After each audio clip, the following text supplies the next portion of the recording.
Start with a few housekeeping items. If you've tuned in today, you've heard this before, but we're going to do it again.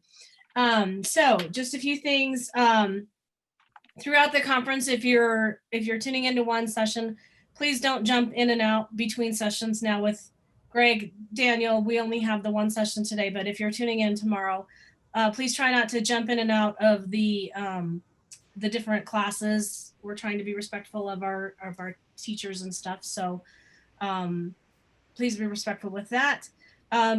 Put the name that you registered with on your Zoom name so we know who you are, because we are taking attendance. And in order to get your merit for the classes, you need to attend 3 classes to qualify for that continuing education merit, and your camera must be on at all times.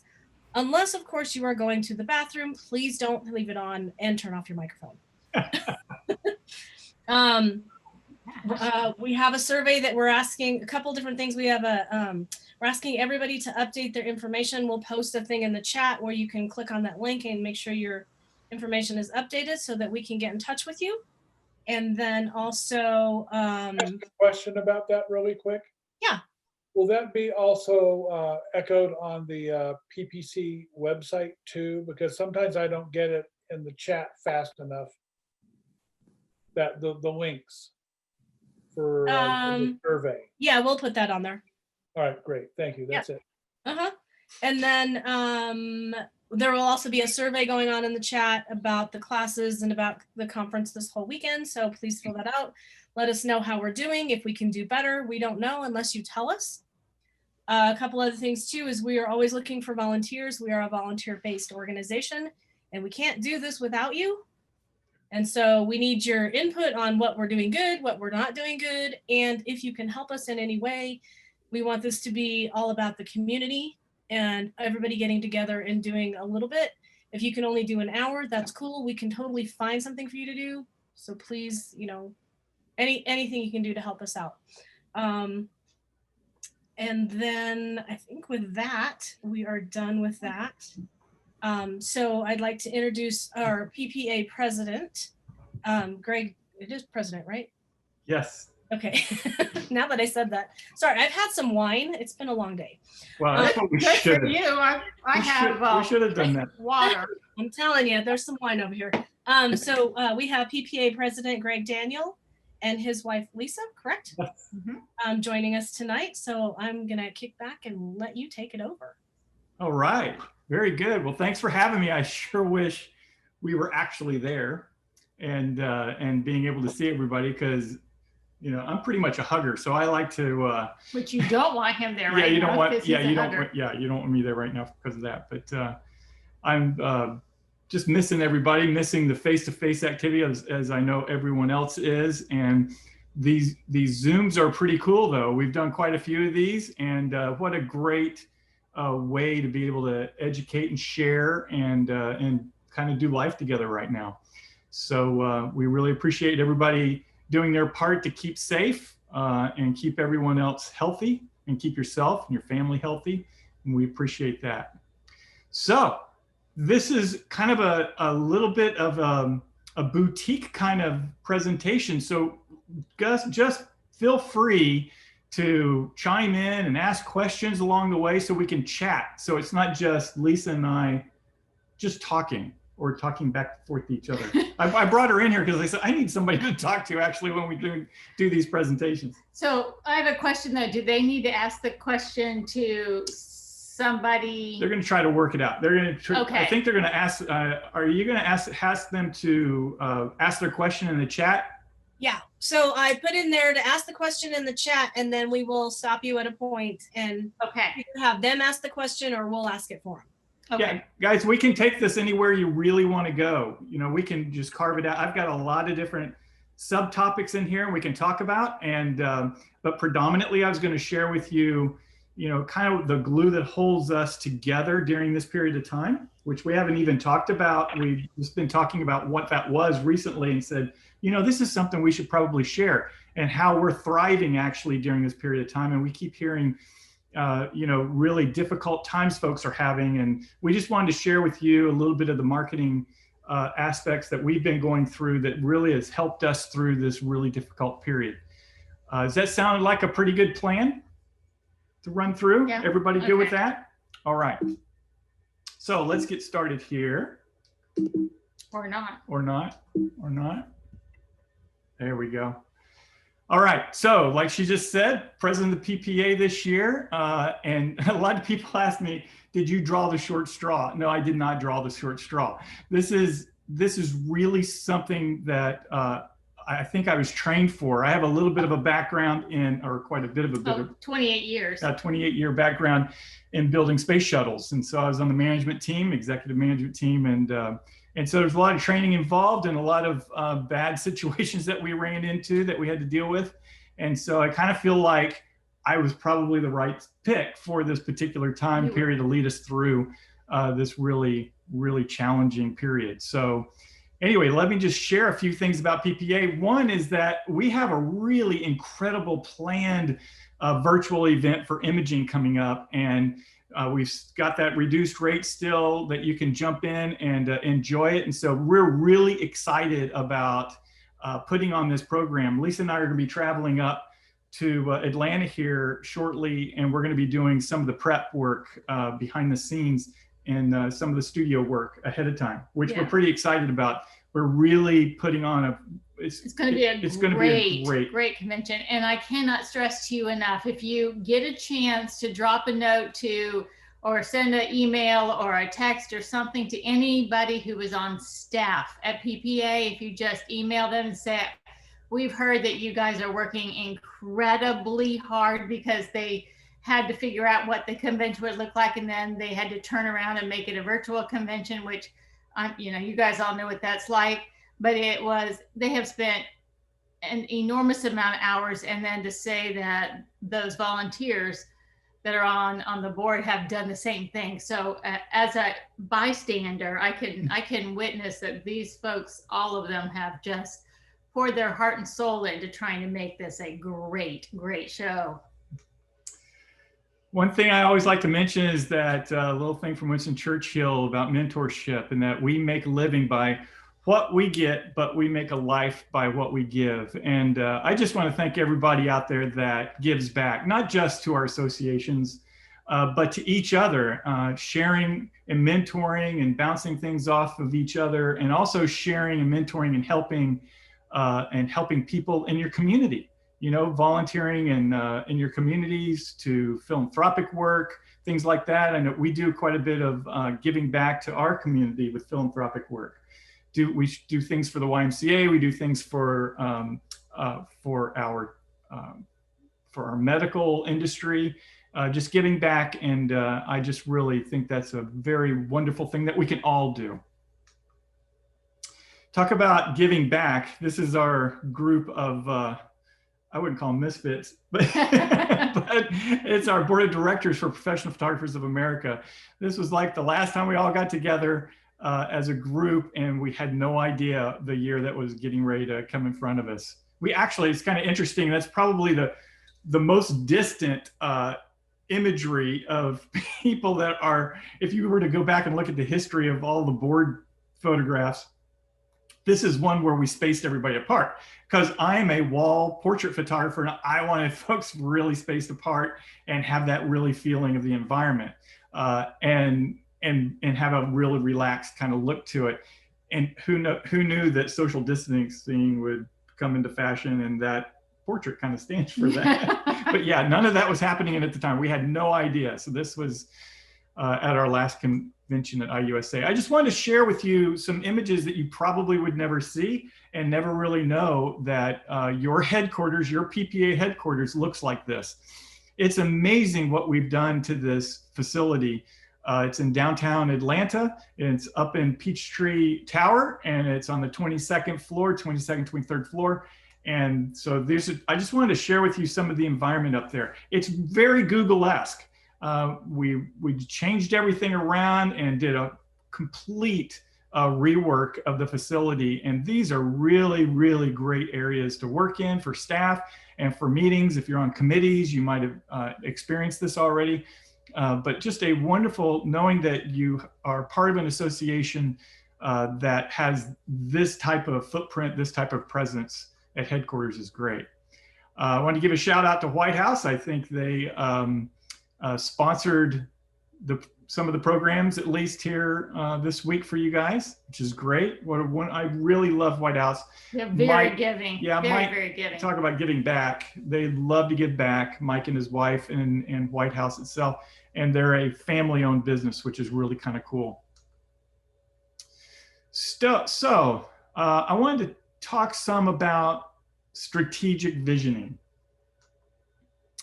And I'm going to talk about, we're going to talk about the glue, like I mentioned before, the kind of the glue that holds us together at our studio, and holds kind of is the foundation of who we are and what we stand for at the studio.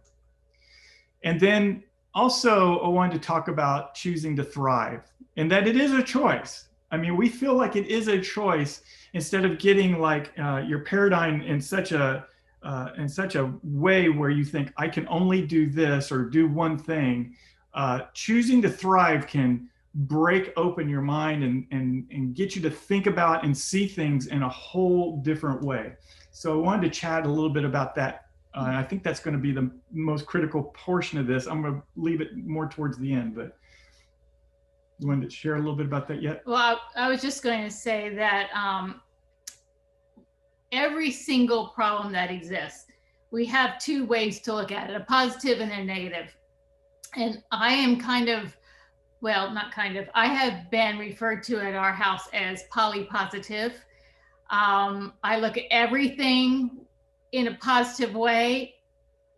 He's a realist, so I try to keep things on the very positive side, but I think as a whole, we are extremely positive people, and we've instilled that in our studio. And if this isn't working, then we're not going to dwell on it, and we're not going to be negative. We're going to do a 180 and do something else. So we're going to choose to thrive and choose to be positive. Right.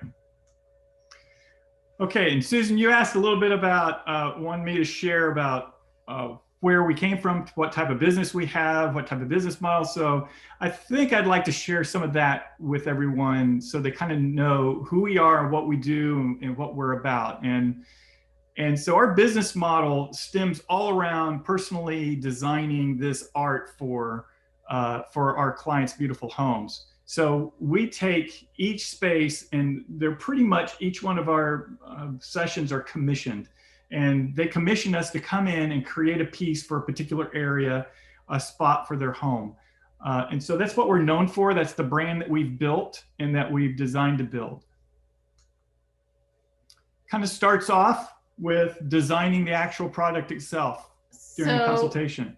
They'll come to the studio, we'll do a little chat as to, you know, who we are, what we do, who they are, what they're looking for. And then a lot of times that leads to me going to their house, or for them to take the photograph of holding the yardstick. But a lot of times it's me going to their house so I can see where it's going to go. I can direct them in colors. I can direct them as to what style will work well. So we do this first, and we have this taken so that I can virtually put their portrait on the wall with ProSelect later. And that particular day I had a helper, as you can see. So it's really fun to be able to do that and direct them and really, really customize it. And that's really what we're known for.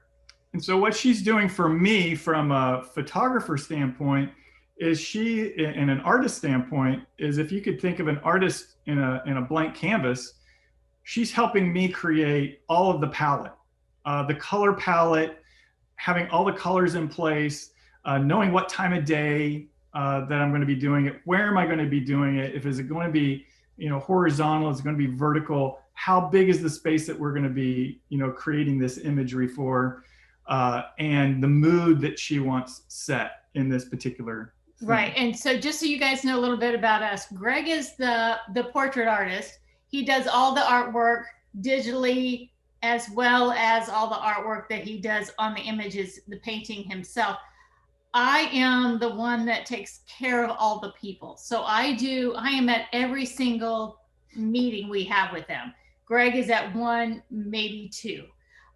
So they see me every single time. So we kind of say I'm the face of the studio. And so I find out what they're looking for. Greg doesn't like to know ahead of time. I know that's weird, but he doesn't. He doesn't want to know ahead of time. He doesn't want to even know, like, tomorrow our session is blah, blah, blah.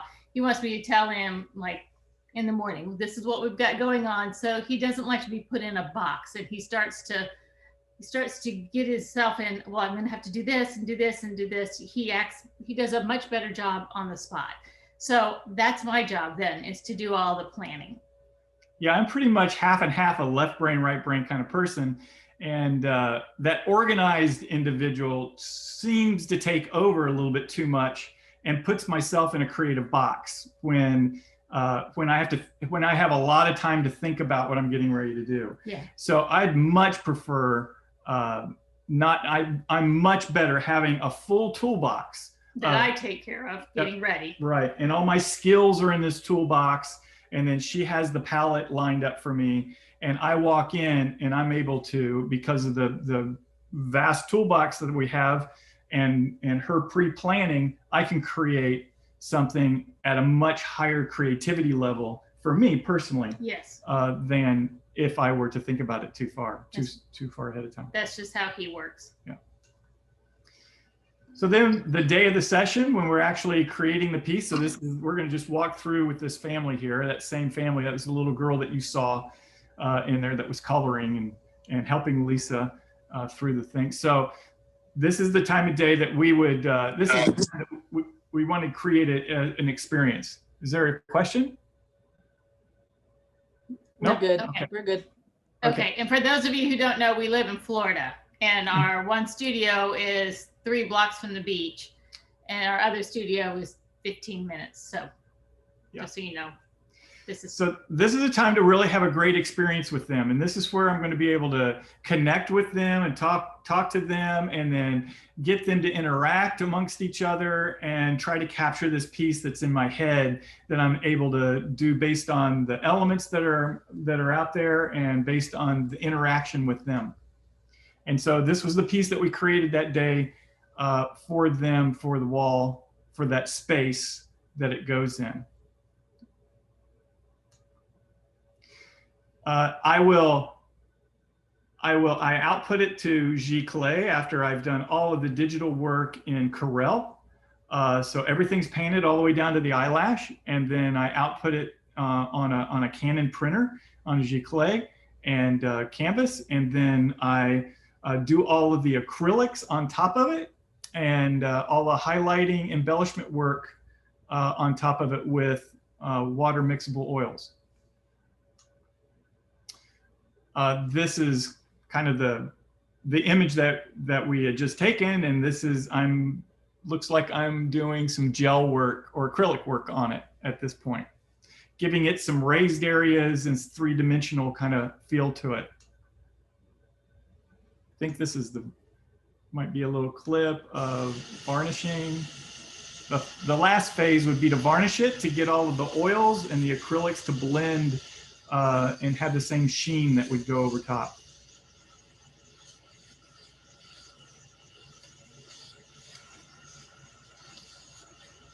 Lisa likes a mixture between a gloss and a satin, so I do 50-50. He likes a high gloss, but It's a lot glossier when it's wet.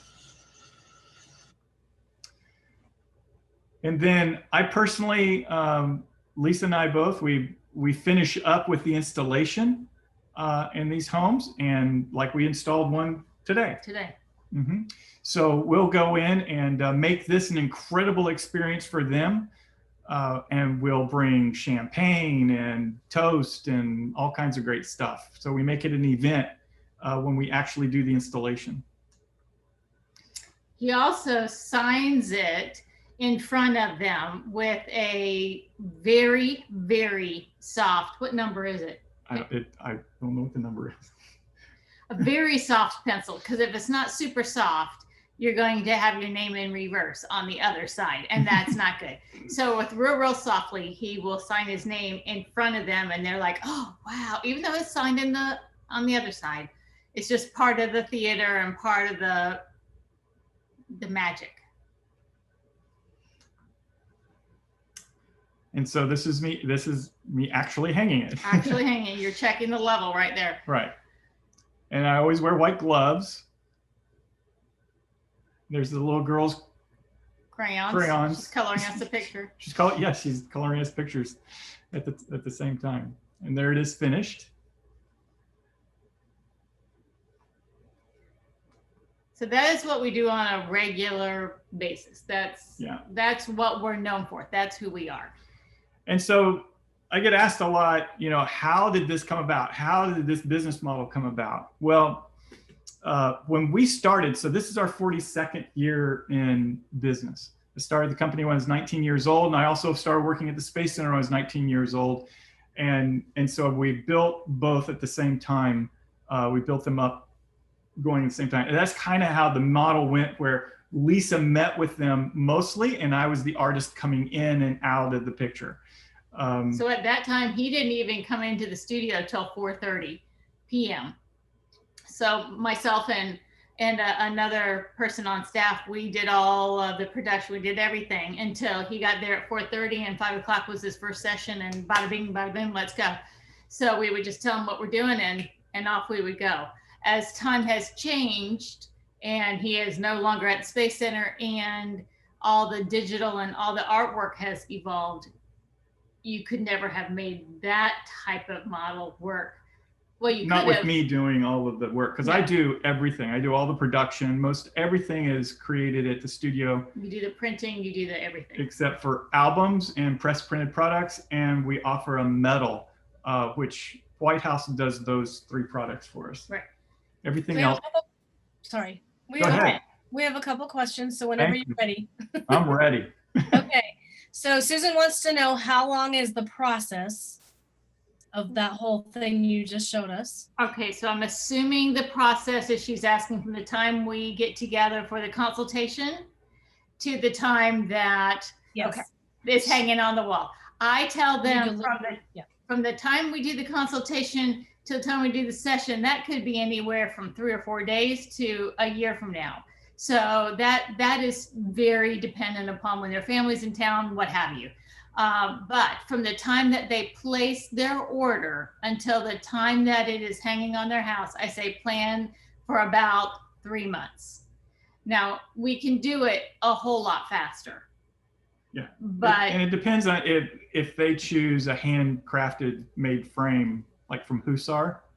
Then it takes 6 to 8 weeks just to get that. Yeah. But part of it is there's a lot of drying time with what he's doing, but also we want to command a higher dollar.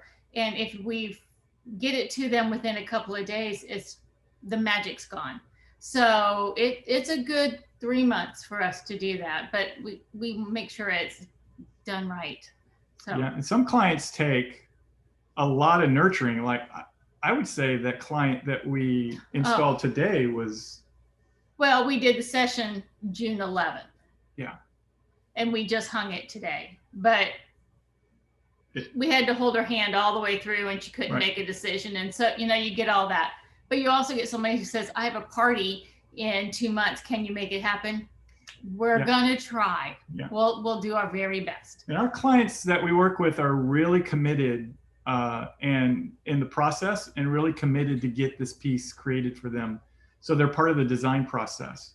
So Lisa acts more like an interior designer, helping them finish out this personalized piece of art that's going to hang in their wall.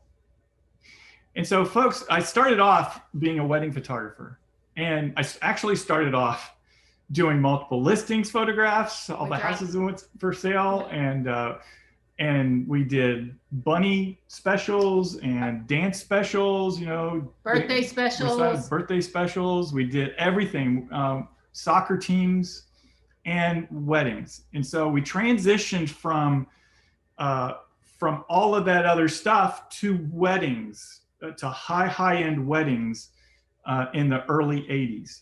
And then that ran on up until the early 90s. Mid-90s. Yeah, mid-90s. And our girls started going to school. And so we said, this needs to change, because that was our only time to be with them. And so we said, we got to do something different. We need to make a complete change in our business model. Which was kind of crazy, because we were at the top of our game. in the wedding world, and we were traveling and doing international things, but it was just not the lifestyle for us. It just wasn't working out for us and our family at the time. And so when the kids started going to school and not being able to go to the activities, I said, I've really got to be looking. And so here's another thing when we're talking about strategic vision at the very beginning, is that we could have just said to ourselves, we are doing incredibly well. We're like at the top percentile in this wedding business. And we could have just said, we can't change it. We can't change it. Yeah. But yet I gave myself the permission to think differently and think that I really need to look for a different kind of business model that might work a little better for us personally. And so because I think I gave myself permission to do that in the mindset, we were walking through a little downtown area in San Francisco and in ran an art gallery. In an art gallery, ran across this art gallery, and this artist was in this gallery, and it was an incredibly realistic painter that did ballerinas, or this one particular show of his in this art gallery was ballerinas. And Lisa was ballet major, and so when I met her, she was a ballerina, and so I have this really tender spot in my heart for the art of ballet and dance. And so when I walked in, I saw all these beautifully large and individually lit gallery display of this incredible realistic paintings. And this is one of them. That's the pickup card that I picked up that day. And it was in like 1991. And I said, that moment, I said, Lisa, I can't, well, actually, I asked the curator to explain some of this to me, because when we walked in, there was that image that you see on the screen, the actual image that was the original, which was $80,000. The one next to it that looked just like it, really just like it, was like $8,000. And I asked the guy, how could this be? How is this one 80 and this one's 8?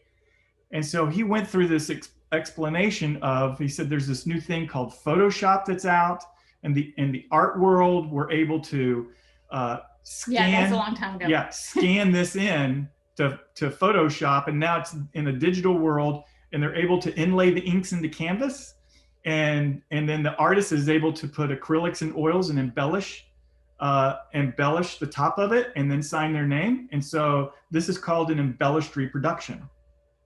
And I looked at Lisa and I said, they're talking my world. I can bring those processes into our work. I can create this for our clients and make it so that ballerina is our client's ballerina. So it's personalized art for them. And I could have you like that in this painterly look. And then we did. So from that moment on, that was my business model. So I studied and studied and studied those artists and those business models. One that comes to mind, everybody knows, that everybody knows about, Thomas Kincaid. Right. He had his originals, and then he would have all these reproductions that he would have different levels of embellishment on. And so we would go to every Thomas Kincaid art gallery we could possibly find and have them sell us. And I don't own one. No. But I wanted to hear their sales process over and over and over again. And I wanted from different people, and I wanted to see what differences they made. And I mean, they had a brilliant marketing team working on that. So we said, we need to learn from this. So we did, and Greg did all the technical work. He and a couple other people were busy trying to figure out how to make this work for the portrait industry, and add all this paint work on the portraits themselves, not just the way that used to be done with just strictly oils. And so between all of that, we got it down. And one of the key things that I say to my clients is that this is the likeness of a photograph, but it is the richness of a painting. So you have the two together. And I'm sure I picked that up at one of those places, but it's very true. And nothing is new. So if there's something that you think, oh, maybe I should do that, study how that other person or that other industry or that other whatever, how they do it, and then learn from that. Couple questions. I have two Yep. questions this time. Okay, so one, Elaine Graves wants to know, how did you learn to do the embellishments? Yeah. And then I'll ask the other one too, and then you can kind of touch on both if you want. And then Jesse was asking, how do you deal with lighting those pieces once they're installed, I guess?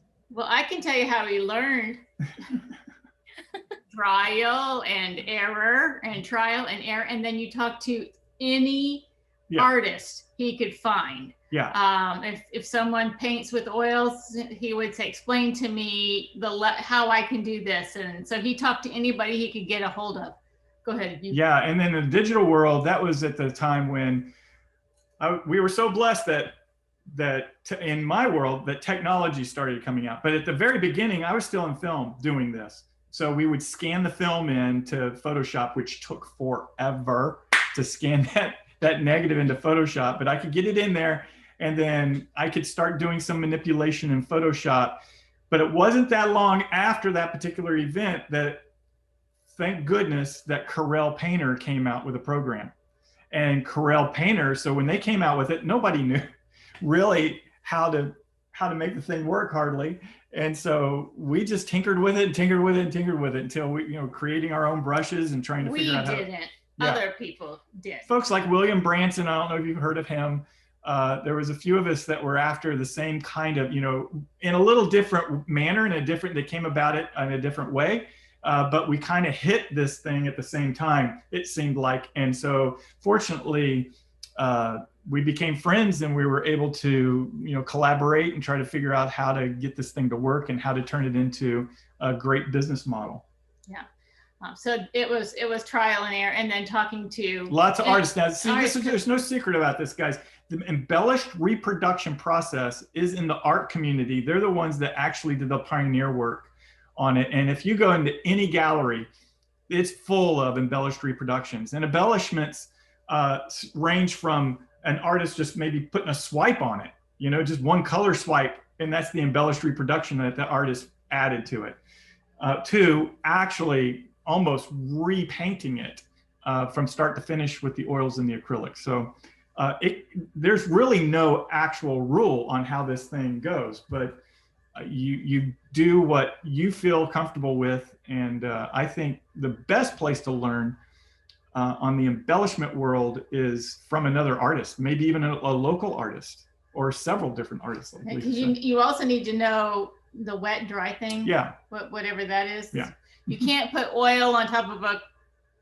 No, you can't put acrylic on top of oil. Yeah, that. And so you have to learn that, or it cracks. And so that's where the art world came from.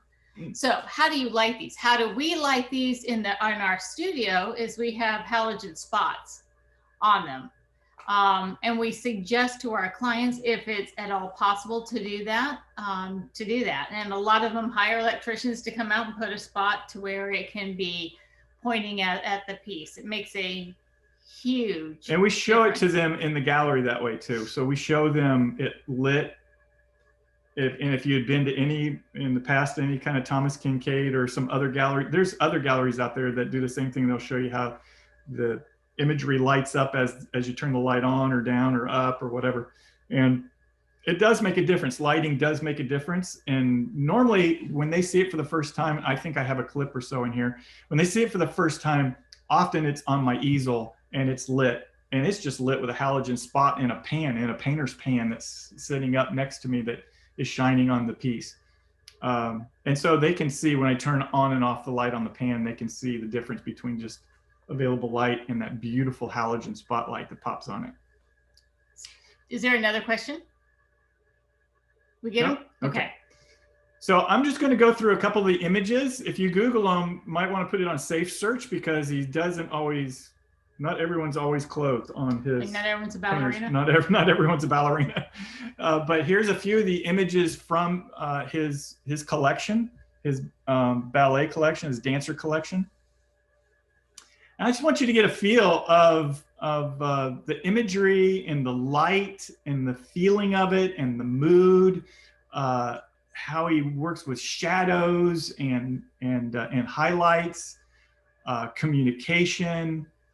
It has a really beautiful feel of this. This is not a dancer, but I love that really hot light. Probably would score terrible at competition, but as this painting, it's just, I just love that feeling of that hot light blowing in across that person and just giving you that really cool feeling and the artistry that she's a violinist here.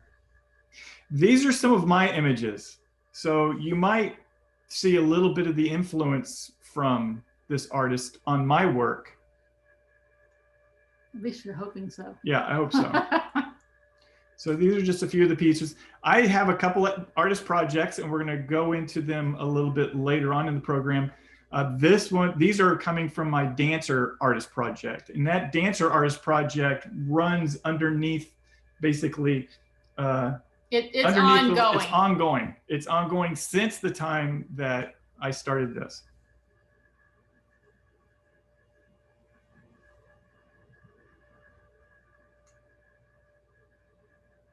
There's the influence of that really bright, light just splashing in. Same here, really, really kind of harsh light. I kind of just like the way that feels sometimes.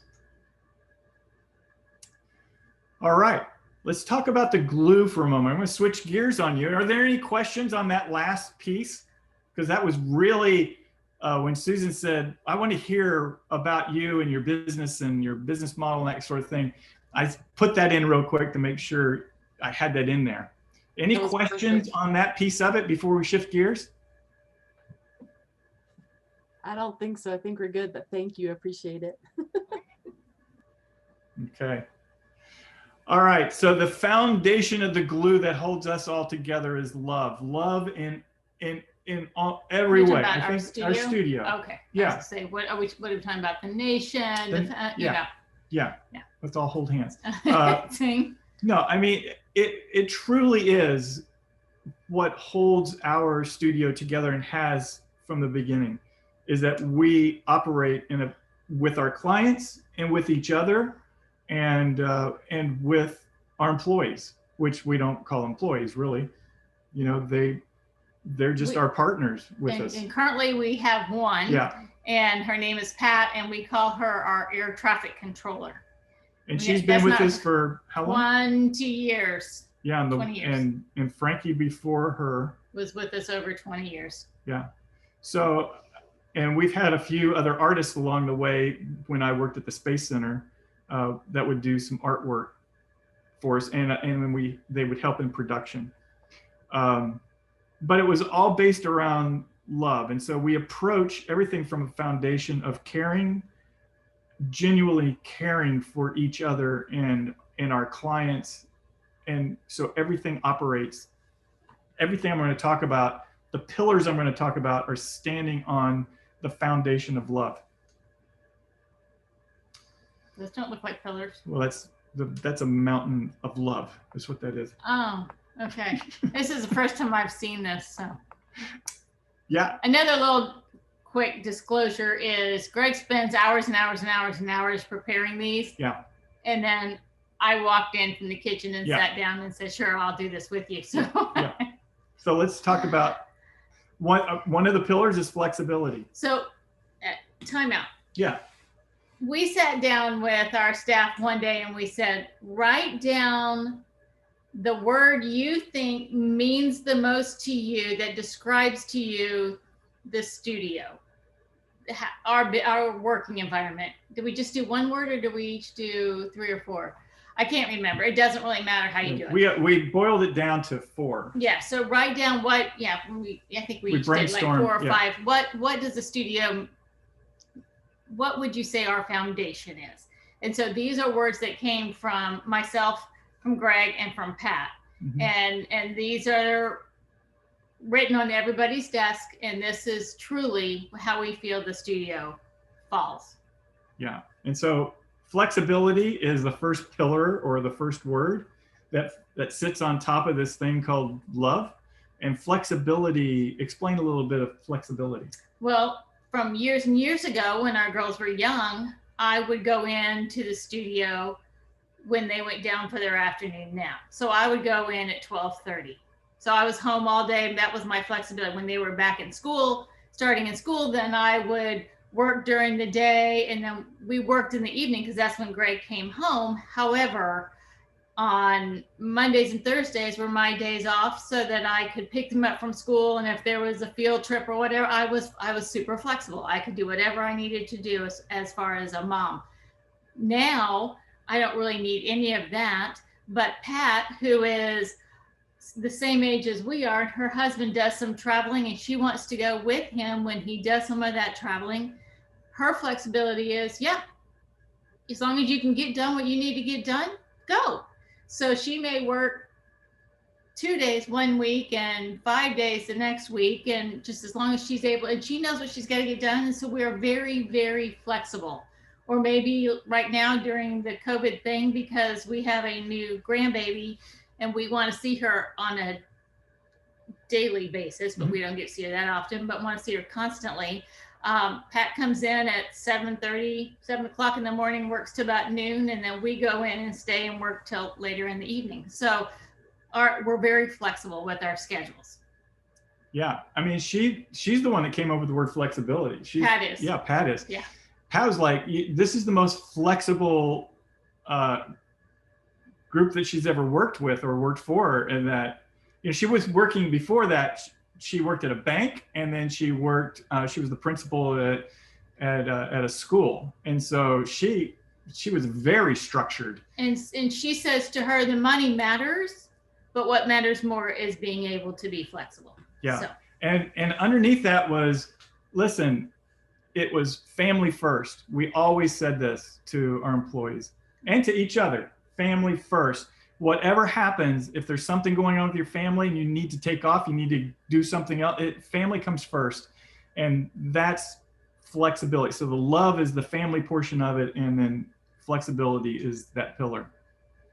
And the honesty. We are honest with each other. There's no secrets. There's no, I'm just going to tell a little white lie to you. We are extremely honest, and we are honest with our clients. The other day, today, was it that I was asked if something had been ordered yet? They were working on a budget and wanted to think about changing the order.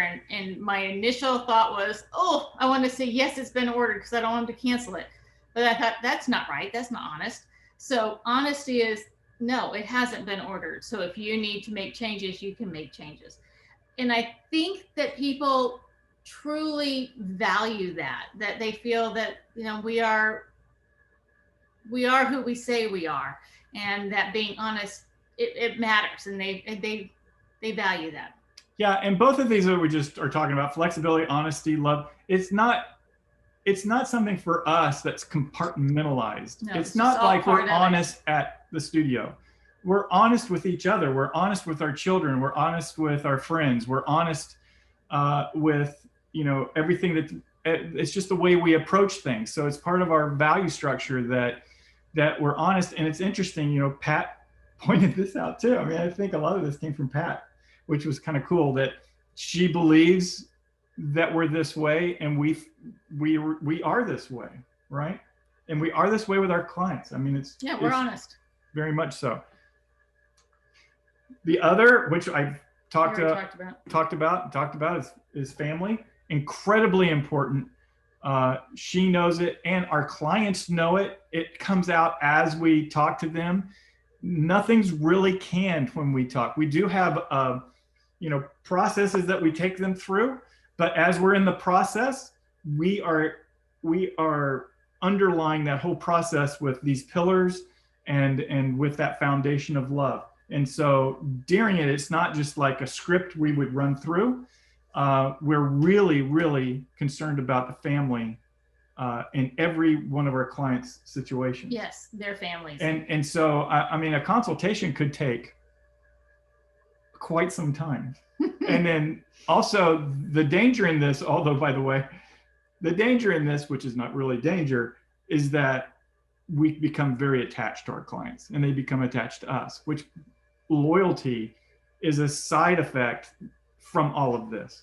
right? On both ends. We're loyal to them. They're really loyal to us back. I mean, we just did an order session last night, and the client, we've worked with them for 15 years, every single year, 15 years. And I think a few days before that, we worked with a client that we've been working for every single year for 27 years. Yeah. Every year. Yeah. And every year. And these people spend a lot of money. A lot. But we go to their children's events. Yeah, right. Once in a while, we'll have dinner with them. But yeah, because when I see them, I want to know about their family. And then they want to know about my family. And it makes it very real. Very real. Yeah, very real. And then the last pillar is ownership. And that I don't, we all have our responsibilities, roles and responsibilities that we take care of at the studio. And each one of us takes complete ownership of those roles and responsibilities. So when she says that Pat may work 2 days and then maybe 5 days, she owns these products. She owns the production piece of it, as far as she makes sure she's the air traffic controller, and she makes sure I'm doing what I need to do when I need to do it. And she keeps all the supplies, and she deals with she does all the books. She deals with all of our vendors. She does all of that kind of stuff. She does all the ordering, framing. Greg puts the frames together, but she orders the frames. She takes care of all those things. Yeah, today we needed, the client really wanted this portrait finished out.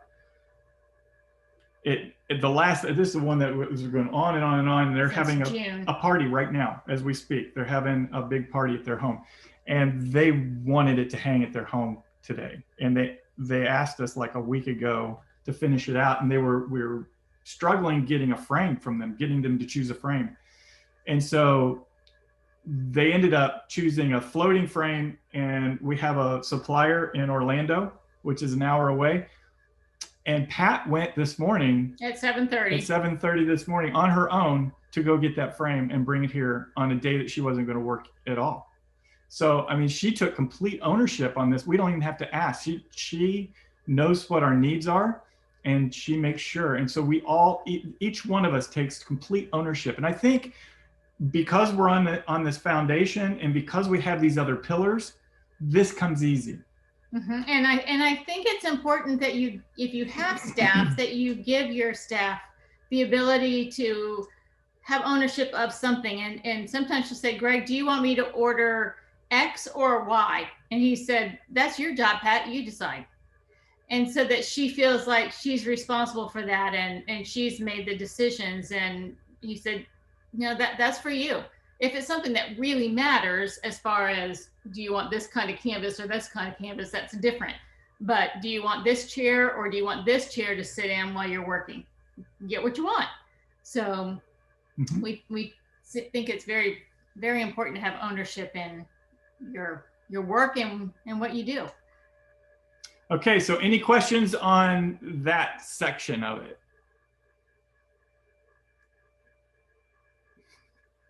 Was that boring? I don't know. I think it was boring. No, you're fine. No, it was actually really good. No, there's no questions. Nothing in the chat. Okay. All right. So they want to make some money. Yeah, they want to make some money. We're going to talk about paradigm shifting.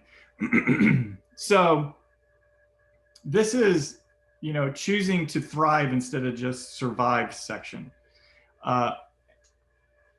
This book was a major book for us prior to 2006 and 2008. Prior to 2008. Yeah.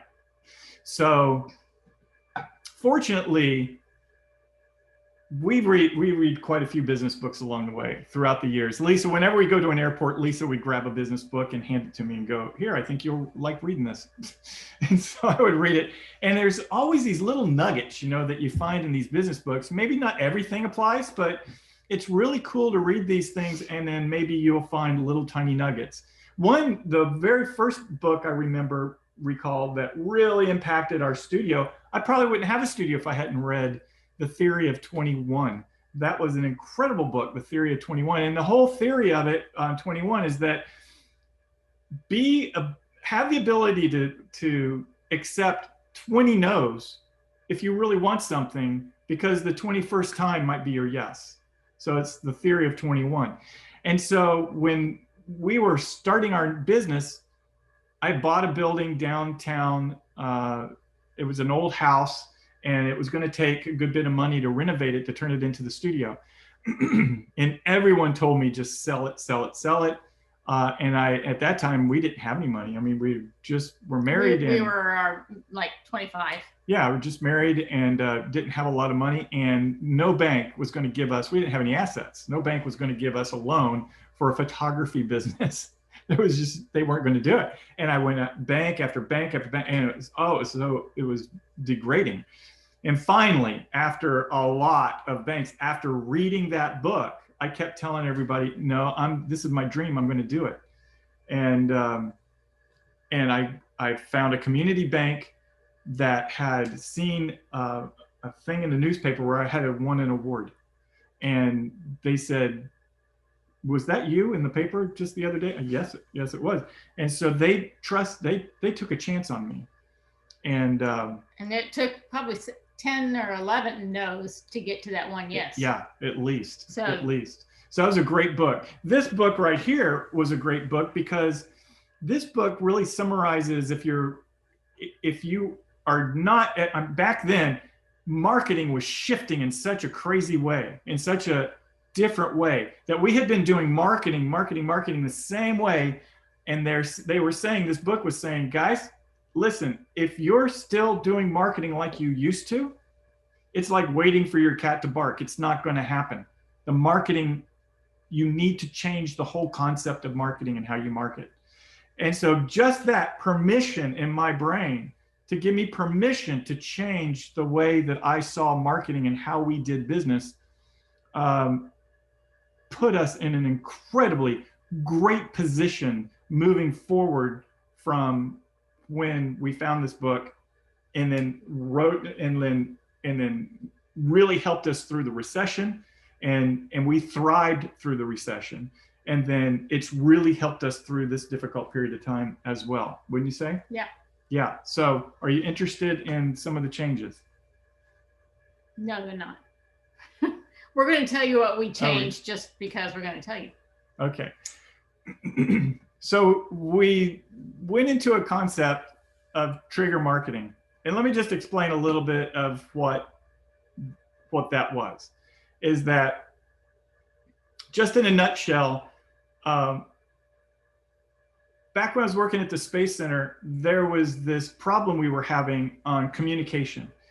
Having something at the very, very top level in a very large organization and sending the message all the way down to the bottom line worker.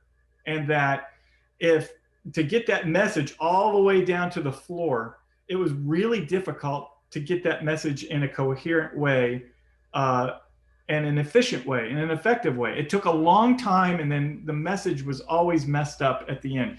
We tried video conferencing, all kinds of different techniques, newsletters, on and on and on. Getting the message out was difficult. Well, we had the consultant come in, and it was Larkin Larkin. It was a husband-wife team, and they had a theory, the Larkin Larkin theory, and it revolved around 6 degrees of separation. And their theory was that there are social circles within all entities of business. And so if you put all these folks in different social circles, that there was some connecting factor. And they said they knew that because if the CEO of the company had a really bad day and got in trouble with his assistant and got caught, how long would it take for the person on the line floor to know that it happened?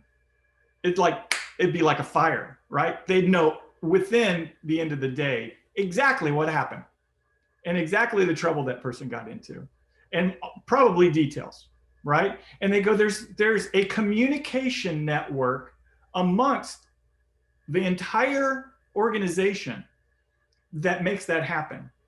And it has to do with 6 degrees of separation. And it had to do with this circle, there's somebody in this circle that's part of this circle. And there's somebody in this circle that's part of this circle. And if you know what that connection is, then you can get a message out in your community like fire. And so that always stayed with me. That always stayed with me, that kind of concept was there. And so this whole world of marketing, the way we were doing it, was more about, we had mall displays. We were paying like $35,000 a year in mall displays. And those are just like what I called institutional marketing or passive marketing, is what Lisa says. That's just passive. It's just marketing out there, like a billboard or a display or flyers, things like that. It's just passive, right? And so you're waiting for your phone to ring. And that's how marketing used to be up until that time for us. And that's how we were trained to do marketing, basically. And I think we need to change. We need to make a change in our marketing strategies that take us from passive or institutional marketing, and we need to change it to what I call trigger marketing. And so I built this whole model that did that. So let's just go through some of this.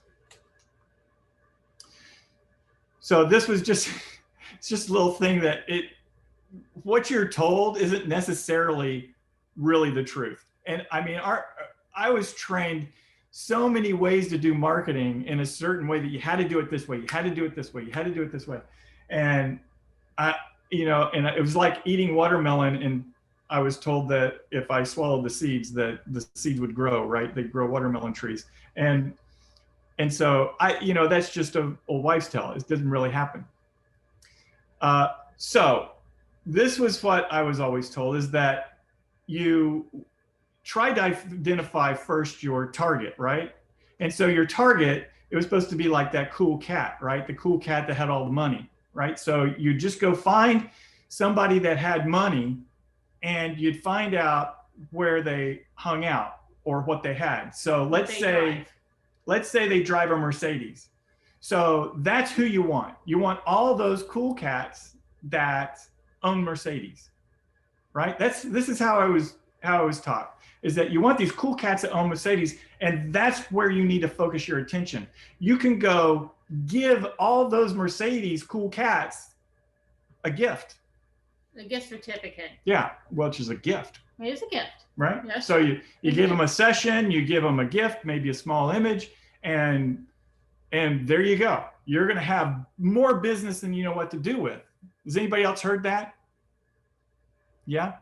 Okay, so that was what we were trained. That's passive marketing in our mind, right? Right. And it's also assumption marketing, right?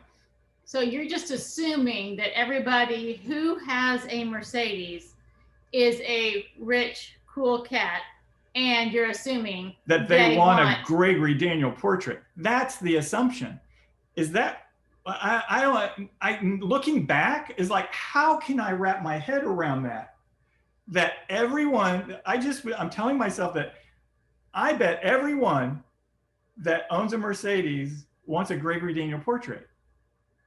But I bet everyone that owns a Mercedes would like a gift. Sure, we all would. Right? I mean, who doesn't want a gift? I mean, you're going to go grab a gift. Yeah. Right? You'll accept a gift from anybody. Sure. Right? Sure. You might throw it away, but you'll accept a gift. Sure. So that whole mindset to me, I just never really thought it through all the way, I guess. And, we used to do marketing that way. And so you would do it, and then you would just wait for them and hope that they would buy something, right? You'd lay it in front of them, you'd photograph them, you'd pour your heart out, you'd go through all of the things that you were told to do, all the processes that they told you to do. You do this, this, and this, and if they own a Mercedes, they got money and they're gonna buy your product. And you would just hope. And what would happen? Nothing. In many cases, it would be nothing. A goose egg. Oh my gosh, I should have been playing that gift. That was really good. It's a good gift. We've never, it's a new one. And we called them super frogs. We call all those super frogs. And they're frogs because you have to kiss a lot of frogs to find a prince. And we don't like kissing frogs. We just want to go straight to the prince. So we said, we got to come up with another way. But you know, the way we were taught doing this, it was a numbers game. It was a numbers game, and that you know, you get this big sale, and they go, look, it worked. But so you may say, oh, well, wait, that's the theory of 21. I'm going to do 20 frogs before I get a prince. Well, nice. I find that to be exhausting. Yeah. And then I look back, I go, golly, I spent how much time? How much time and energy on, say, let's say I kissed 10 of them and one turned into a prince, the last one. I didn't know which one it was going to be, but I kissed 10 of them and I'm like, so I went to the beach with somebody who would get like the free 8x10. Well, that's a whole night. It was ridiculous. It was exhausting. It was exhausting, but then you get that one big sale and you go, oh my gosh, I guess it was worth it. But wouldn't it be cool if you just knew that one that was going to be a prince? Wouldn't that be cool? That you could spend all that energy and time on that one that was going to be a prince? You knew it was going to be a prince? Or most likely, more likely than just that they were rich cats with Mercedes, right? So, oh, I forgot I had this. No. Oh, yeah. No. Oh, we got time. Oh, yeah. Oh, yeah, we're going to go all the way. You see is real. Oh, that's a real frog. It's a real frog. For doubting what you feel. Oh, yeah, there we go. Just give you a little vision. All right. Who wants to do that? Who wants to kiss frogs? No. I don't want to kiss frogs. So here's... You're proud of yourself. I am pretty proud of myself. The coolest animated GIFs. No. Keep going, keep going, keep going. Okay, so 6 degrees. 6 degrees. So it all starts with finding people that love you, right? I mean, wouldn't that be great? Finding the people that love you.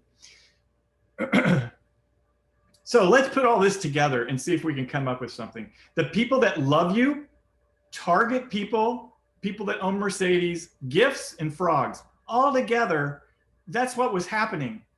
But I was kissing too many frogs at the time, and I wasn't giving back as much love as I was getting from the people that really loved what we did and had to offer. I wasn't giving them my full self, right? And I was, the gift thing was just kind of it was weird. The gift thing was kind of weird. All right. So let's talk about these groups. Let's talk about these social group worlds. Okay. So here's the target world, and here's target market. Your target market is over there. And we're looking for the people that love us. So the target market, let's say we'll just talk about the Mercedes target market just for a moment. So let's say there are all these cool cats over here in that left circle. And let's say that circle overlaps of people that love us. So somebody within that inner circle, they know that loves us. Okay, hold on. That's not making any sense. I know what it is, but try it again. Okay, so over here on the right are people that love us. Over here on the people on the left, so these are clients that love us on the right. People on the left are our targets, right? Our target market. So I'm wanting to find the people that intersect, that know the people that love us, that own a Mercedes. So if I know it's that one, if I go to my people that love us group and I say, hey, you are part of a Mercedes group. How many people in this Mercedes group are you in? They go, maybe 10, 15, 20. Can you point at the person in your Mercedes group that would love a Gregory Daniel portrait? Is there somebody that's been talking about every time they see yours, or when they come to your home, or one of these days I'm going to get a Gregory Daniel portrait, I've got to figure this out. Who is that person? And so they go, oh, it's Sally. She's a cool cat, rich, cool cat with a Mercedes, and she's talked about you constantly. And she loves our portrait that's hanging on the wall. She just can't get it together. She just can't get it together. And you should probably contact her. Right?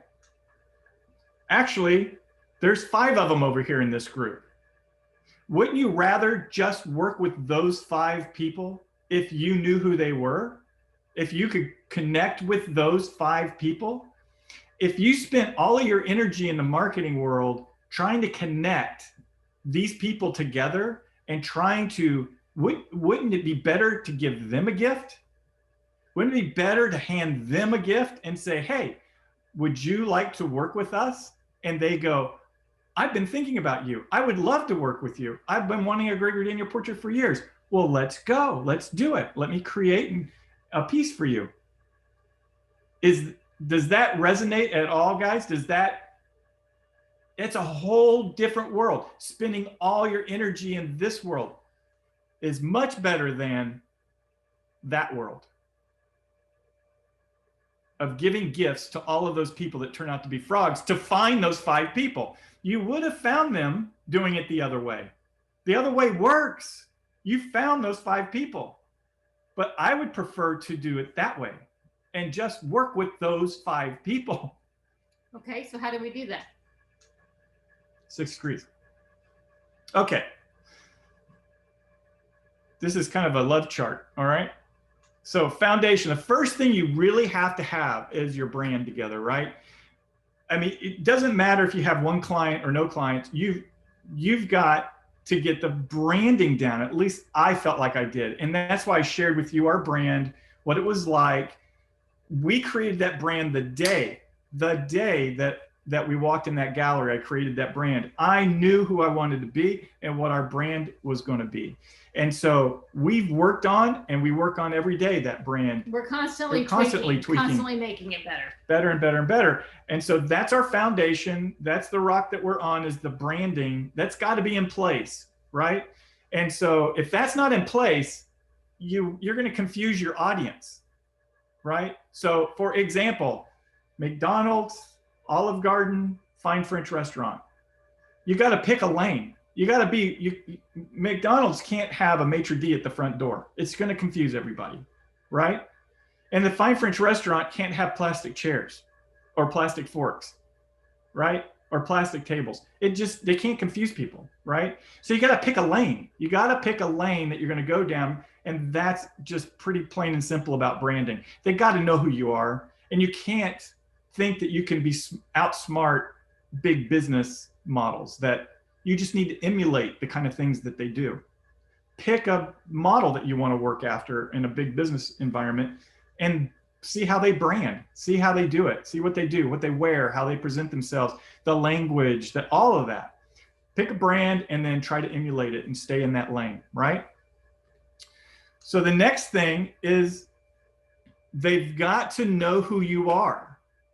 So even in a passive way, and I know I've been talking about 6 degrees separation, but in a passive way, they still need to know who you are. You still have to have your name out there. You still have to show yourself, whether it's you pay for the billboard or you pay for the mall display.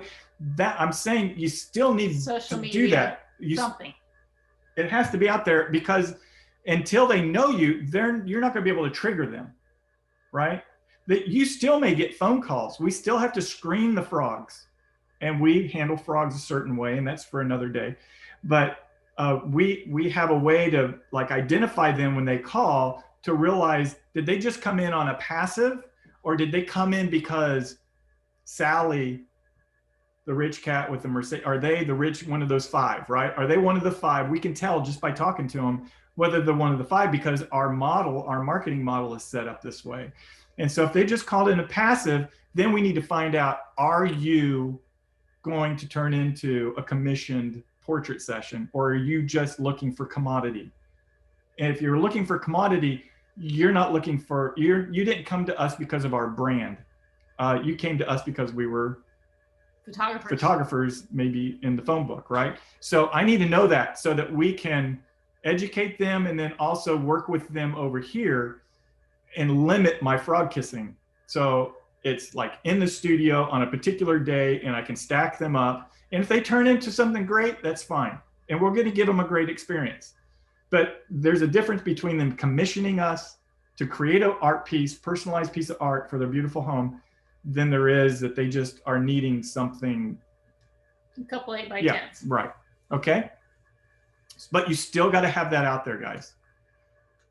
And then, and so where, here we go. Here we go. And so the last piece is, now I'm able to trigger them. Now we're able to do the things that you just saw in the back. We can go after those 5 different people. So like today, I said on our way down south, we traveled about an hour to get to this client to hang this portrait. I said, Lisa, I really want to do a classical elegance piece, kind of an artist project. I want to do an artist project revolving around this mother and baby that I photographed in a really classical, elegant way. That's really, she's one of our top tier clients. She has a 16-foot portrait, so she's made it to our top tier. And she... Yeah, 60, you heard it right, 16. Yeah, 16 feet. So I said, I want to do a classic elegance piece where we invite some special people in that this community knows. And so I want to do an artist project revolving around classical elegance. And so I said, call so-and-so, who is a heart person over here in that circle.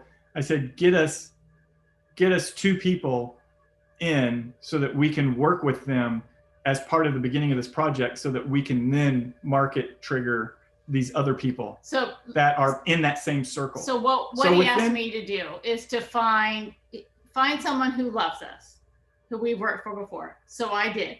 He said, I want to create the ad. So instead of just having somebody come in to create the ad, we are looking for some people besides the mom and baby, 2 other people, a man and a woman, or a boy and a girl. We need the 2 genders in order to be able to have this piece for the ad ready. So I asked her, do you know of anybody looking for a guy or a girl of any age, starting at about age 2 on up to high school, whatever. And I am looking for somebody who may have said to you, I would love a Gregory Daniel portrait sometime. Sometime I'm going to do that. Can you think of anybody that you know of that would fit that category? So that was just today. That was just today going down there. And I guarantee you by tomorrow, we'll have those 2 people lined up. She said, I'm traveling today. I'll get back with you tomorrow. So she'll have 2 names for me. She'll contact them, tell them I'm calling. I'll ask her to call them first. I will call, ask them if they would be part of our ad for this model search. And don't you think they're going to, because they're one of those 5 people, those 2 people, it'll end up being a commissioned piece for both of those. I guarantee you it works that way every time, because we're working within that social group, and she's pointing at these 2 people that are the 2 people that she knows will want a Gregory Daniel portrait. And she also has a daughter, and I said, and if you want Chandler to be part of it, we'd be happy to do that as well. So she's going to get all excited. I could have gone back in my files and just grabbed a couple of images that I did for other clients and created an ad. This way, we're going to generate income from just creating an ad. And then the ad will create more. And those ads will go just to those people that are in that social group. Okay? So now let me just kind of briefly go through, we've got about a half an hour here left. Let me briefly go through how this kind of works. So this is our business kind of outline model in a nutshell. So if you look at the center point, the sessions, that's really what we all are looking for. That's what we all want, right? That's the goal, is having a session. There's 3 circles around sessions for us. One is disengaged from the circle. The other 2 are linked to the circle. The one at the bottom is inquiry. So to get through that door, so each one of those circles is basically a door. So to get to the door, to have a session, really that's the passive group. That's the passive group that they're going to call us, and they're going to call us because of some institutional or passive marketing that they saw, or somebody referred them to us. That door we can't control. That was really the only door that we were able to work through prior to the whole waiting for your cat to bark. That's the one that we focused on, spent all the money on, spent our energy, time, and effort on. And it was a door we could not control. We had to wait. We had to put all that energy, money, and resources in those worlds wait for the and phone. wait for the phone to ring, right? So that we still need to do to some degree, but not to the degree we used to. And we still have to have it because it's all part of the brand and being able to brand recognition, brand awareness, right? Brand recognition, brand awareness. Now, the other two at the top, the one on the top left, a lot of folks are very familiar with, are certificates, and I'm not going to go into that very much. That's a whole nother kind of day and program. But gifting, that certificate gifting piece is over here on the top left. And that door you can control to some degree, but you can still attract a lot of frogs coming through that door. So you have to be very careful on having a sifting device, a sifting frog indicator, right? So you can know which ones are frogs. That's later. Yeah. Don't go okay. there. And the one that I want to talk about tonight or finish up on is the invite door, and it's the social chatter door. What is social chatter, Greg? So social chatter is where people are out there talking all the time about who we are and what we do.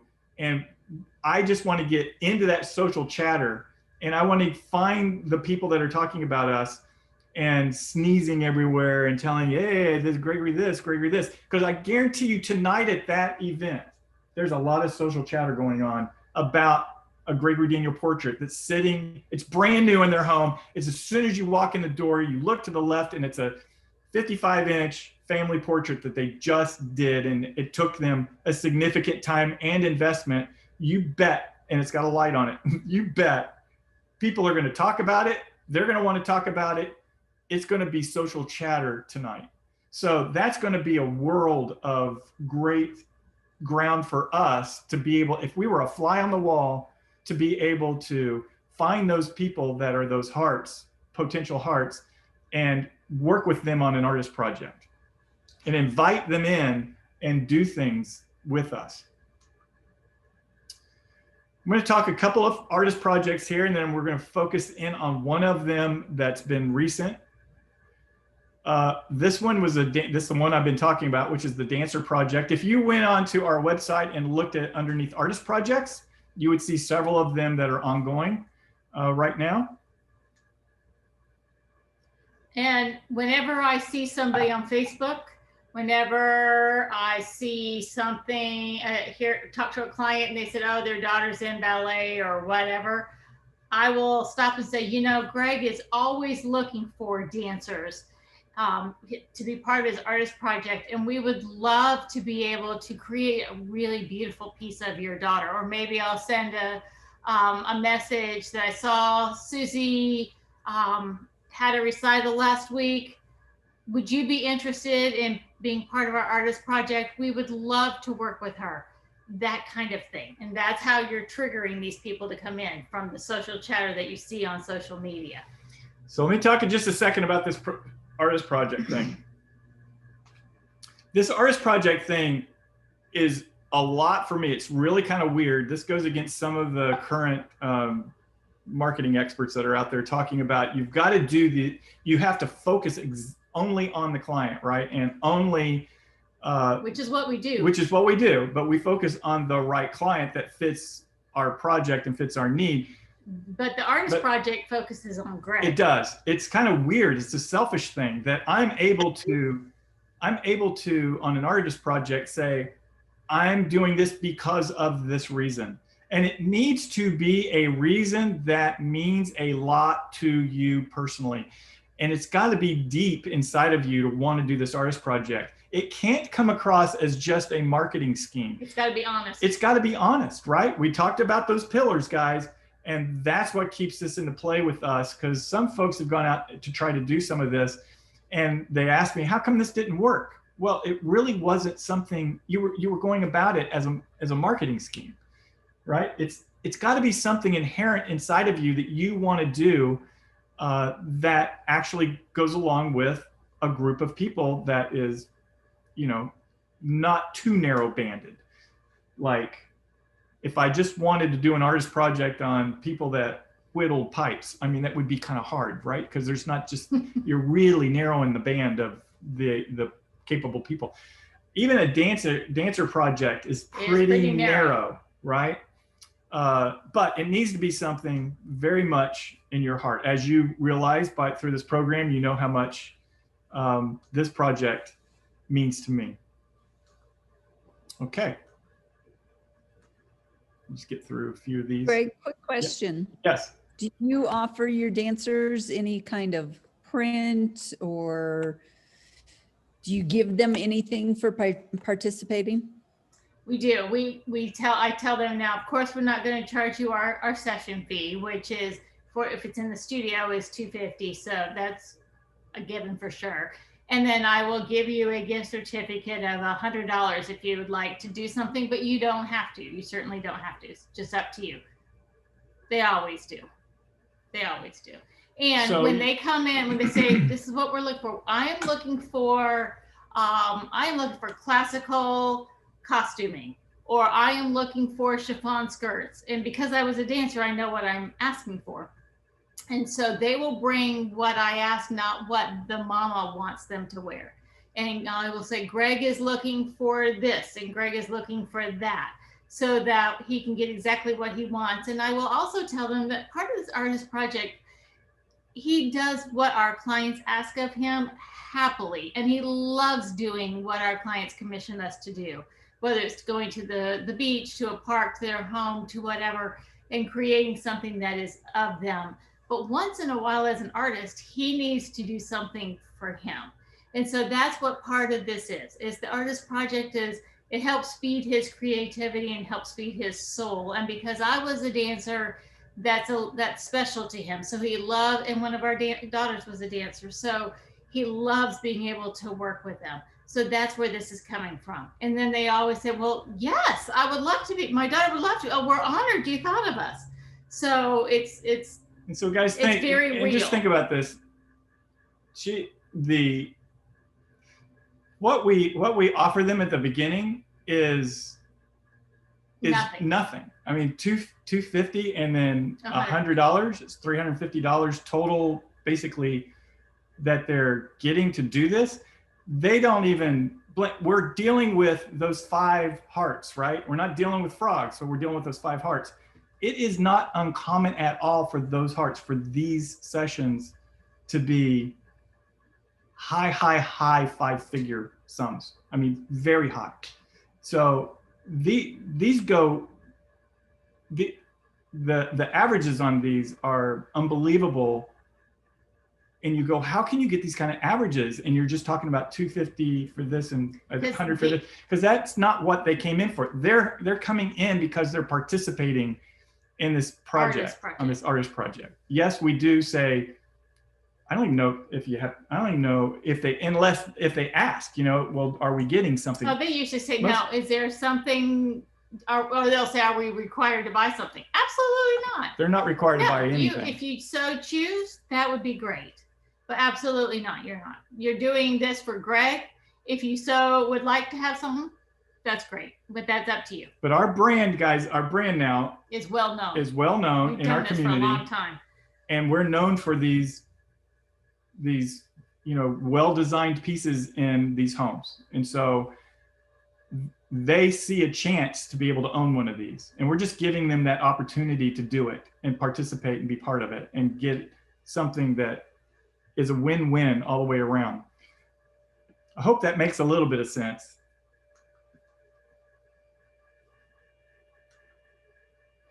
Another project is Captured Innocence. So that's much broader. I just wanted to share this one with you because it's much, much broader. It could mean anything, guys. This whole Captured Innocence one is just about children and what they do. Maybe it's with their pet.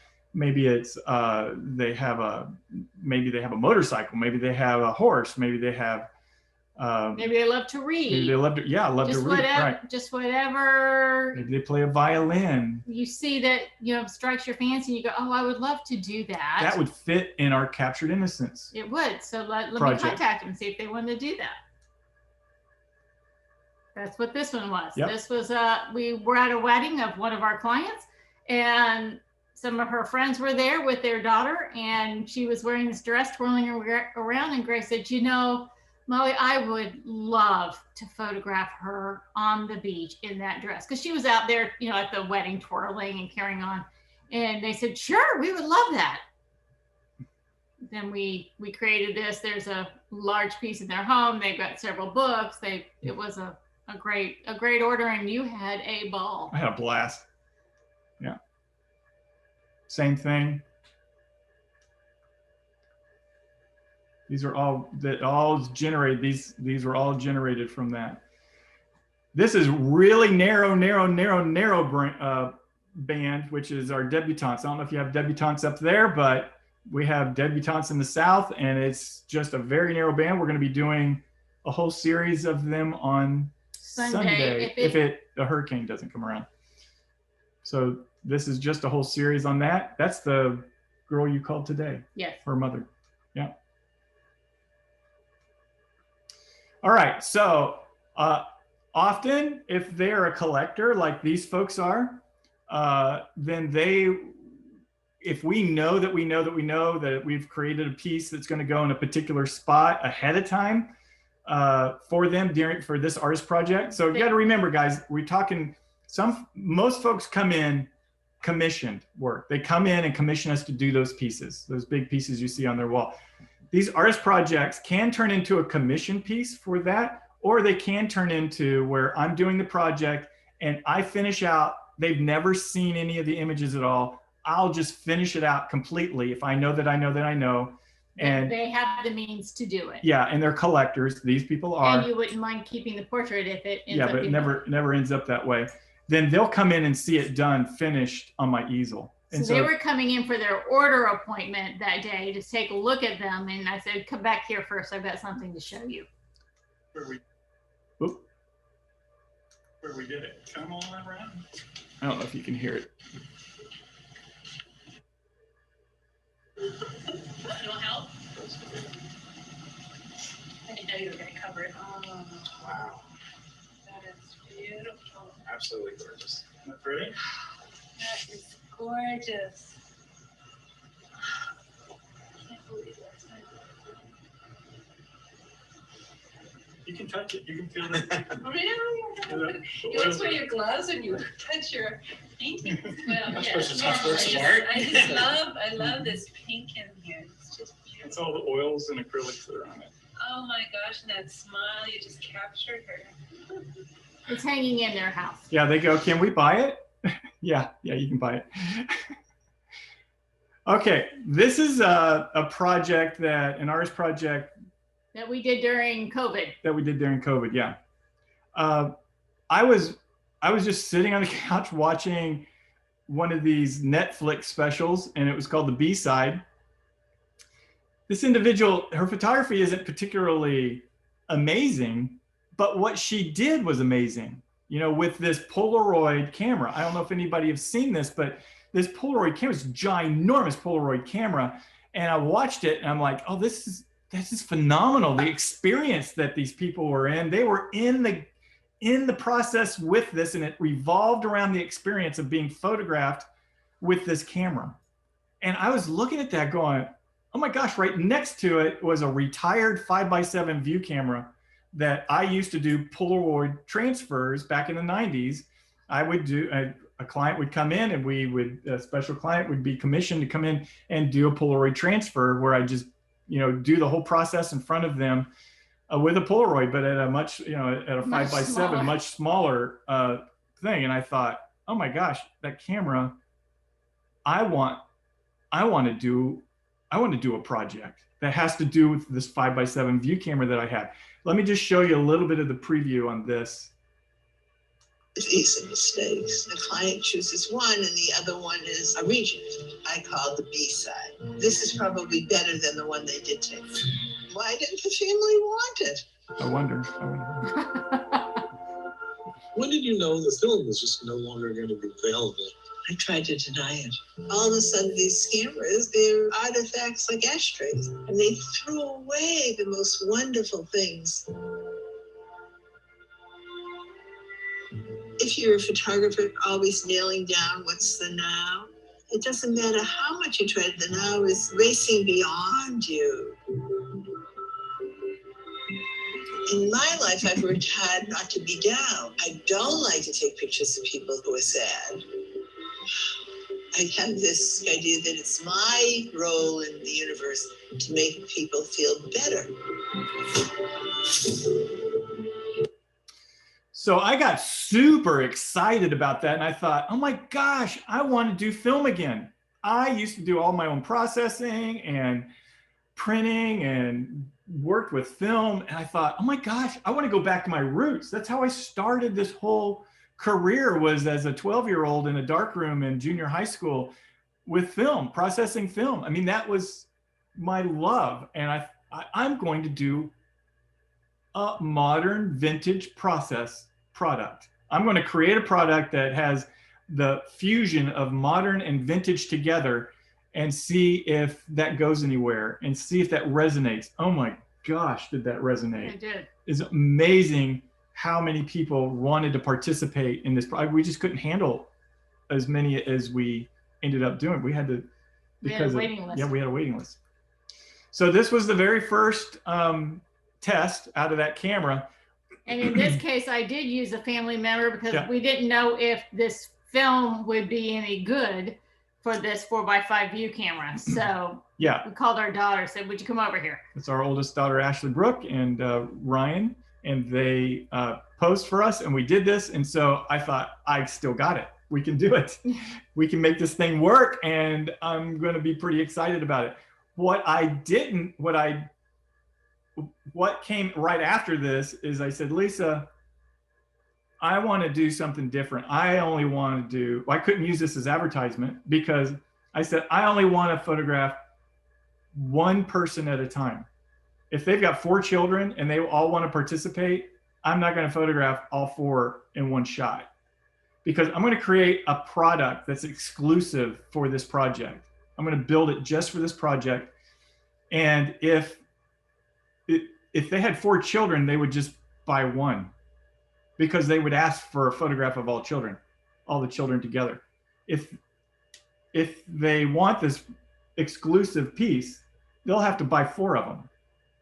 They'll have to buy 4 of them because I'm going to photograph each child individually. Does that make sense? Yeah. So when mom says, can I have one of them together? No. Well, since he's, this is my project. Because he's working with film, he just wants to be able to focus in on one person at a time. Yeah. Okay. Which was honest. I really did. Was honest. He's like, I don't want to that. deal with several. And especially with this camera, because you had to have them hold still and then take the black slide out. Oh yeah, could you imagine doing that with 4 kids? There's just, I remember doing that. Focus it upside down. Yeah. And, No. So here's some of the examples. I use my Hasselblad for some, because here was the process I did. Is I would it's kind of reverse, it's weird. I used to use Polaroids to figure out what the film would look like back in the day. We used to pull a Polaroid, look at what the film would look like, and then put the film in and shoot, right? In this case, I was using digital basically to look at like it's Polaroid. So I get the lighting set up, I work with the flow with the client with a digital camera, get everything going, and then go, okay, I'm ready. And so I put that down, I go, I like this look. Hold still. Hold still, and I grab my Hasselblad and I fire out. I had to pull a Hasselblad out of my trophy case. So I pulled it out of the trophy case, got it fired up, got it going. And so I would take, up to a roll on that session with 120 film. And so I'm pretty much by that time, I know I'm locked in and I pick my favorite, and then I would go to the 4x5 or 5x7 view camera and do the last shot. Okay. And I'd pull 2. So I'd have one holder and I'd pull 2 shots, flip it, pull 2 shots of it. So here's some of the examples that we did during that period. We asked them all to wear dark clothing.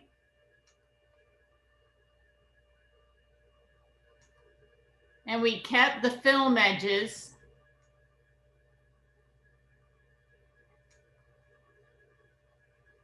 That guy was We had amazing. some professional dancers Yeah, that he came was- in that wanted to do it. I think this is. Mhm. Oh, this is going to be fantastic. Oh my goodness, I love that attitude. Oh dear. Could you imagine doing 4 small kids with that? Yeah. So yeah, one at a time, and the experience. So the parents often came to this thing, and they would be in the back. And when I would roll that big camera out, They're like, oh, that's so cool. It's so cool. So it was all about the camera. And we have 2 studios, and they're an hour apart. And we had people from an hour away want to come to this studio because that's where this big camera was. I would do just the Hasselblad in the other studio down south, and then I would have this camera up here. Most of our clients are an hour down south from us. But they were willing to drive they were because wanting they to wanted come to be up. a part of that big camera experience. So this is part of it. There's one coming up. There's one I did of 2 people. That's because that's Pat's grandchildren. She says, I want 2 kids. Were you like, okay? Okay, you get 2 kids. Because it's family first at our studio. That's right. Gives you a little bit of an idea of the setup. Have a transitional fill in the back, very back. If I was there with you, my plan would have been to set this all up and do a few shots for you so you could kind of see how the setup was working. There's a transitional fill in the back left, a gobo to keep it off the background, and then that's a umbrella softbox that's I'm using overhead as a main. And I like to use, I put a white foam core on the bottom underneath and give me a nice, beautiful reflector fill up. And then there's a little reflector on the right. You can barely see it on the right side. There's a reflector up there. This is a client that's a collector. Her mother's a collector, actually, of our work. And she called and said that she wanted her daughter to participate in this project. And a number of years ago, she became paralyzed, and she has become such a soldier. And she's a big inspiration in our community. Inspiration in our community. So we were thankful she wanted to be a part of it. In this case, it was interesting because when it first happened, her mother wanted a portrait of her where you couldn't see that she was, that she was in a wheelchair. And so we had her in a regular chair and did this beautiful piece that's in their home. And then this time has come, and she kept talking about how, she has become so strong and confident, and wanted it as part of it. Let's use the chair. And so they wanted it as part of the piece. This kind of shows you a little bit. So I've output it to photographic paper, and then do an emboss on it, sign it. I float it between glass, and then put so it has a glass floating border on it, which we should be able to see it here coming up, and then has a modern frame that goes around it. There it is. So you can kind of see it. So this is in the centerpiece of her mother's home.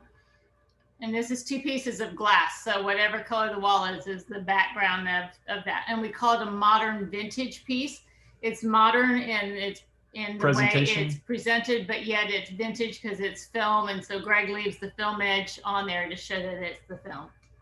So this is them. Also, they purchased a book. So did you have fun doing all Had those? a blast. And I don't mean just of Jessica, No, but I did. all I had the. a blast of all of them, just working with Oh, film. that's nice.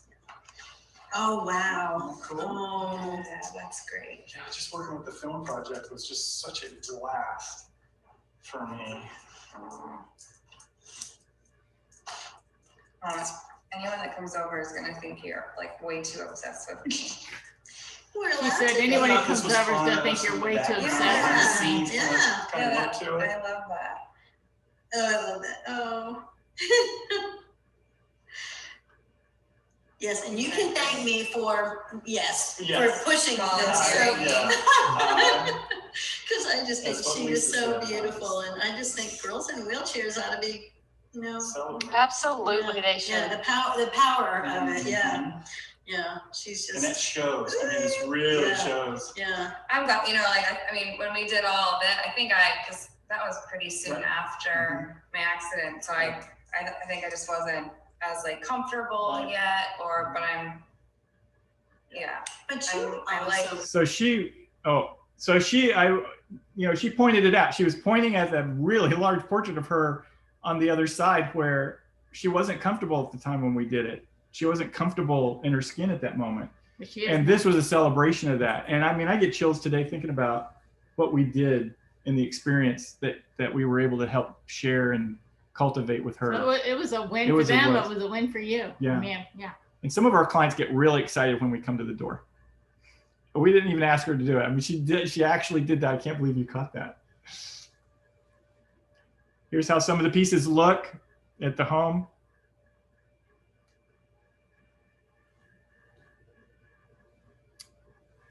Okay, there you go.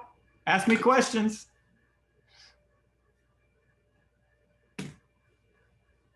How many did you photograph during that project in the total? Oh, How many did we photograph? I don't know, maybe 30, 40? Maybe 30 or 30 40. or 40. Wow. Which is a lot for us. Yeah, because we're very low volume. Yeah. Okay. Yeah, I'd say 30 or 40 altogether. We did it on several different days. Right. Yeah, after you can't be really very creative. He can't be very creative if it's like one after another, after another, after another. So we allow 30 minutes for each one, and we would do like 7 a day. Any other? Greg, Yeah. Greg wants to know, when do you sleep? When do we sleep? Well, I took a nap right before this. He's like, such amazing work. Also, when do you sleep? Yeah. And then James Harris was asking, who do you have print the book?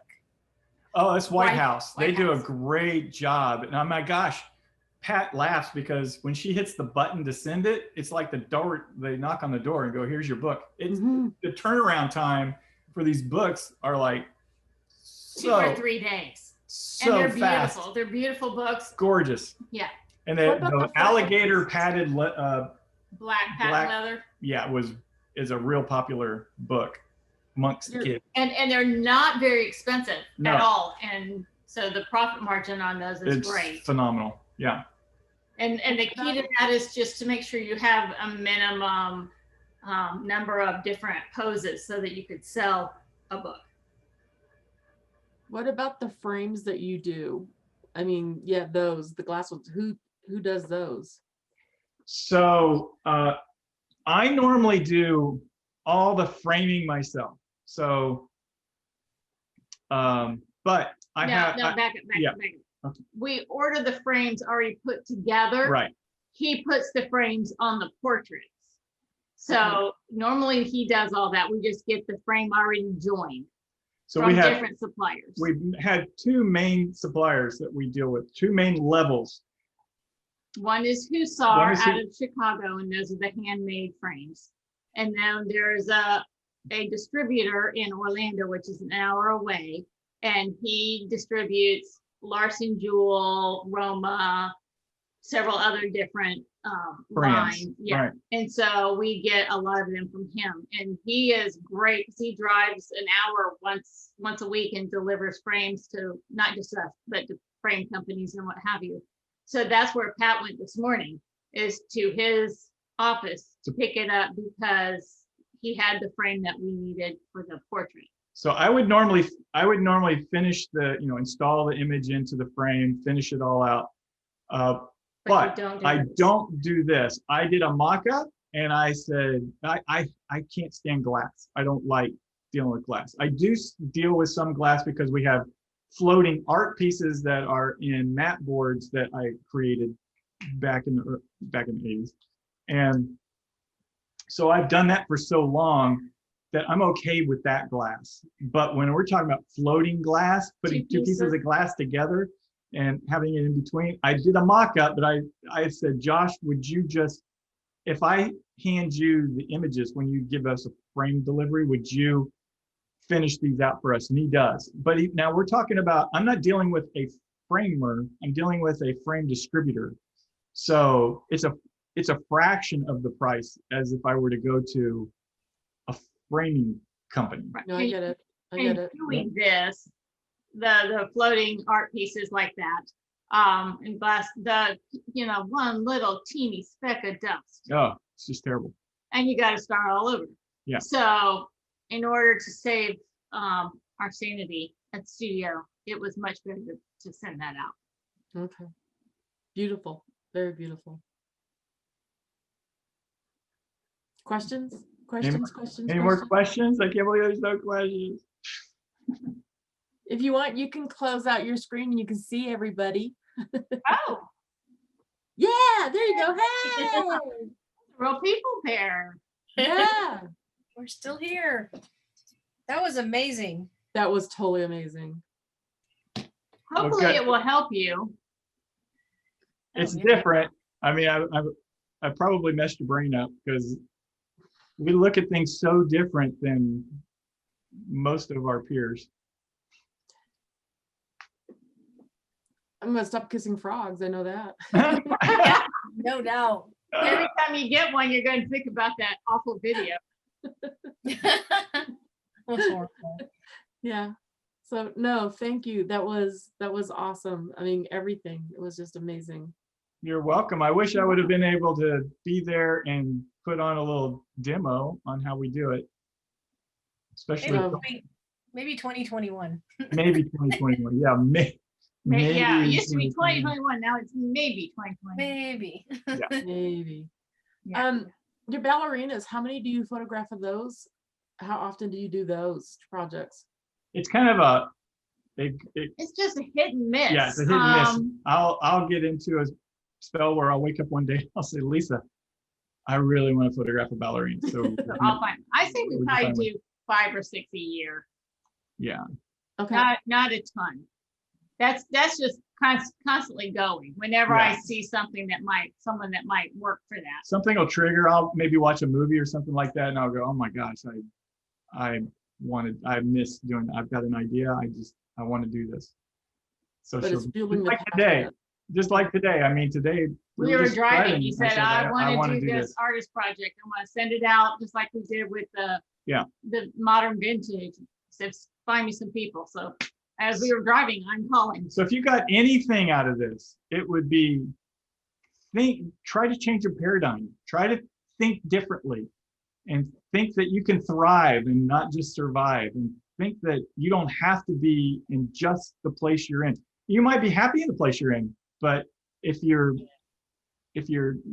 discontented in the place that you're in, every time we've had this, it seems like every time I've changed or made a big change, it's always sweeter at the other side. I've always experienced it actually better on the other side. So sometimes this change, as painful as it is for so many, change is hard for me too, but change can be sweet on the other side. It really, really can. It was amazing. Thank you. Thank you so much. All right, guys. You are welcome. For the day. Good. Very inspirational. Thank you. I hope you guys have a great, great, great rest of the convention, and I hope to see you at imaging virtually. Signed up. Already signed up. Good. Good. First one. All righty. All right, and good luck if you entered print competition this weekend. Thank you. Thank you guys. So Thank you so much again for attending. Appreciate you guys. All right. Good night. Everyone else, we start at 10 a.m. tomorrow morning. The links are all there with the Zoom events. Pick your class and we'll see you then. Colleen, I know that you haven't signed up for tomorrow, but Sunday, Club 79, we'll get the info out on there. Club 79 starts at 8 a.m. on Sunday morning, 312 images. It is going to be a fun-filled day. Get comfortable. I dare you to wear your PJs and show yourselves to us on Zoom. So let's have some fun on Zoom with our Club 79. So everybody have a great night. I hope you guys got a lot of information today. Appreciate y'all being here and taking some time out with us. So we're it. Guys. Thanks. Bye. Bye-bye. Night. See you tomorrow.